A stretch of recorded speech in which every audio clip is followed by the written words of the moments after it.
तो आपका जिस मस्ती में एक बार फिर से स्वागत है। बच्चों, मैं आज एक बहुत ही अच्छा टॉपिक लेकर आया हूँ, भारत की भौगोलिक आकृतियाँ। हम आज इसके बारे में चर्चा करने वाले हैं। भारत की जो भौगोलिक जो स्थितियाँ हैं, जो आकृतियाँ हैं, वो अलग अलग क्षेत्रों में क्या है, अलग अलग है। यानी कहने का मतलब है कि हमारे भारत में जो है उत्तर से दक्षिण से पूर्व से पश्चिम में सभी एक जैसी जो है आकृतियाँ नहीं है। यानी कहने का मतलब है कि कहीं पहाड़ है तो कहीं पर्वत है, तो कहीं पठार है तो मैदानी भाग है, तटीय क्षेत्र है तो मरुस्थलीय है तो द्वीप है। बहुत सारी ऐसी चीज़ें हैं जो हमारे भारत में क्या है, ये एक गांठ में जो है बांध कर रखा हुआ है। तो आज हम लोग क्या है, इसके बारे में हम लोग चर्चा करने वाले हैं। इससे पहले मैं एक उदाहरण देकर समझाना चाहता हूं। जैसे कि मान के चलिए कि आपका घर में कोई कमरा होगा, उस कमरे में आपकी बहुत सारी ऐसी वस्तुएं होंगी जो कि कमरे में रखा होगा। आपका बिस्तर होगा, टेबल होगा, चेयर होगा, अलमारी होगा, और भी कुछ छोटी बड़ी जो चीज़ें होंगी, वस्तुएं होंगी जो आपके कमरे में इर्द गिर्द रखा हुआ होगा। तो कहने का मतलब है कि जिस तरह से आपके रूम में जो है बहुत सारी वस्तुएं जो है निर्धारित तो जो अपने जगह पर है, तो कहने का मतलब है कि हम यहाँ पर क्या क्या देख पा रहे हैं कि हमारे रूम में बहुत सारी जो है ऐसी चीज़ें हैं जो हमें जो है एक स्पष्ट दिखाई दे रहा है कि हाँ क्या क्या है। यानी हमारा जो है रूम में जो है भरा हुआ है, यानी कि सब अलग अलग जगह पर। तो उसी तरह से हमारा भारत देश क्या है कि एक भौगोलिक क्षेत्र के हिसाब से देखा जाए तो हम लोग जो है इसमें जो है देखा जाए तो भौगोलिक आकृतियों हम देखेंगे, हिमालय पर्वत, उत्तरी मैदान, प्रायद्वीप पठार, रेगिस्तान, तटीय द्वीप।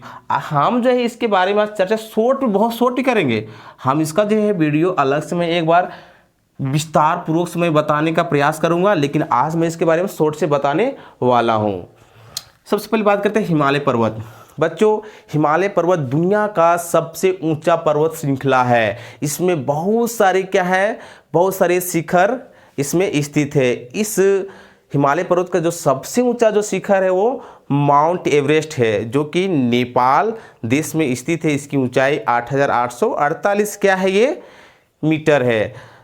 और तो बात करते हैं ये हमारे भारत के क्या है, आपका जो है उत्तर में स्थित है, एक खंभे की तरह है। इसकी जो कुल लंबाई जो है हमारे जम्मू कश्मीर से लेकर अरुणाचल प्रदेश तक जो है लगभग 2400 किलोमीटर तक क्या है, ये फैली हुई है। यानी एक तरह से देखा जाए तो हमारा उत्तर में एक दीवार की भांति खड़ा है, जो कि हमारा चाइना भी जो है क्या है, एक तरह से जो है हमारे सुरक्षा करता है चाइना से। तो ये है आपका जो है हिमालय पर्वत था। आगे है उत्तरी मैदान। अब हम बात करते हैं भारत का। जैसे ही हिमालय पर्वत खत्म होता है, उसके तराई क्षेत्र से जब भी हम लोग देखते हैं वो जो क्षेत्र होता है क्या होता है, मैदानी भाग होता है। ये जो इलाका क्षेत्र क्या होता है कि बहुत ही सपाट है, समतल है। यानी कहने का मतलब है कि इसमें जो है भारत की जो जनसंख्या है सबसे अधिक इन्हीं क्षेत्रों में निवास करती है। ये भारत का जो पंजाब, हरियाणा, दिल्ली हो गया, उत्तर प्रदेश, बिहार, पश्चिम बंगाल और असम, ये सभी राज्यों में क्या है, जनसंख्या घनत्व तो अधिक है। तो ये सभी सारी चीज़ हो गया उत्तरी मैदान में हो गया, जहाँ पर क्या है जलोढ़ मिट्टी पाई जाती है, काफ़ी उपजाऊ होती है। आगे है प्रायद्वीप पठार। सबसे पहले यहाँ पर समझ लेते हैं बच्चों कि आखिर प्रायद्वीप पठार है क्या। मतलब प्रायद्वीप ले समझते हैं। प्रायद्वीप का अर्थ होता है वैसा क्षेत्र या वैसा स्थल जो तीनों ओर जल से क्या है, घिरा हो, तीनों ओर। तो हमारा भारत क्या है, देखते हैं गुजरात से लेकर वहाँ से लेकर जो है महाराष्ट्र, गोवा से होते हुए जो है आपका कर्नाटक, केरल, तमिलनाडु, आंध्र प्रदेश, उड़ीसा और पश्चिम बंगाल तक क्या है, ये तटीय मतलब देखा जाए तो ये है। तो वो क्या करता है कि हमें जो है वो एक प्रायद्वीप क्षेत्र से वो घेर कर रखा हुआ है। तो इन कहने का मतलब है कि हिमालय पर्वत के अलावा जो है जो भी सारे जो है पठार या पर्वत है वो सभी जो है प्रायद्वीप पठार के अंतर्गत आता है। जैसे आपका जो है अरावली पर्वत, जो कि विश्व का सबसे पुराना क्या है पर्वत है, सतपुड़ा की श्रेणियाँ हो गया, अमरकंटक की पहाड़ियाँ हो गया, छोटा नागपुर हो गया, मलावा का पठार हो गया, दक्कन का पठार हो गया, पश्चिमी घाट हो गया, इसके अलावा क्या है पूर्वी घाट। तो ये सभी क्या है प्रायद्वीप पठार की जो है क्या है, ये सभी भाग हैं। आगे क्या है रेगिस्तान। रेगिस्तान यानी कि देखा जाए तो हमारा भारत के कुछ ऐसे हिस्से हैं जहाँ पर क्या है बहुत ही कम वर्षा होती है। सिर्फ वर्षा ऋतु में ही जो है देखा जाए तो 40 सेंटीमीटर से भी कम वर्षा होती है। तो ऐसे क्षेत्रों में क्या है अधिक गर्मी होती है, वहाँ पर जो है जनसंख्या बहुत ही विरल होता है, कम पाया जाता है। तो ये हमारा जो है राजस्थान का पश्चिमी हिस्सा है जहाँ पर क्या है ये पाया जाता है। अजमेर हो गया, बाड़मेर हो गया, ये ऐसे ज़िले हैं। गुजरात का एक ज़िला है कचकरण। ये सभी क्षेत्रों में क्या है गर्म रेगिस्तान ही पाया जाता है। लद्दाख जो ऐसा क्षेत्र है जहाँ पर जो है ठंडा रेगिस्तान पाया जाता है, वहाँ भी जनसंख्या क्या है विरल है। आगे है तटीय क्षेत्र। अभी हमने बताया कि गुजरात से लेकर जो है यानी कि आपको पश्चिम से होते हुए गुजरात से फिर जो है दक्षिण में आ जाते हैं, तमिलनाडु, फिर चले जाते हैं हम पूरब क्या है पश्चिम बंगाल। तो वहाँ से लेकर क्या है ये तटीय क्षेत्र फैला हुआ है। यानी कहने का मतलब है कि भारत के पूरब में जो है जो तटीय क्षेत्र सागर है बंगाल की खाड़ी, और पश्चिम में क्या है अरब का सागर है, अरब सागर है, और दक्षिण में जो स्थित है क्या है हिंद महासागर है, जो तीनों क्या है जल से घिरा हुआ है। यानी कि सभी क्या है तटीय क्षेत्र है।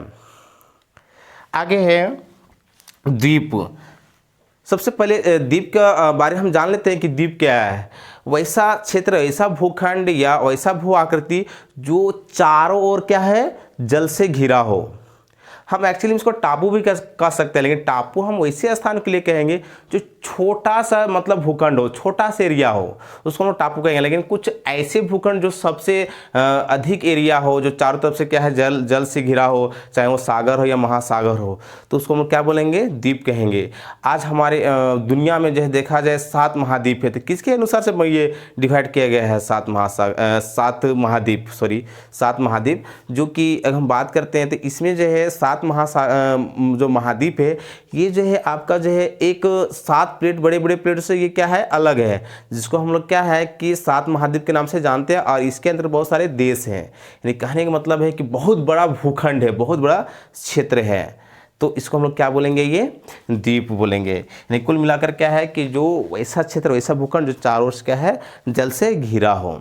तो बच्चों ये आज का वीडियो कैसा लगा? अगर अच्छा लगा होगा तो ज़रूर कमेंट करें, लाइक करें, शेयर करें, और आने वाले जो अगला जो वीडियो है अपडेट रहने के लिए आप इस चैनल को सब्सक्राइब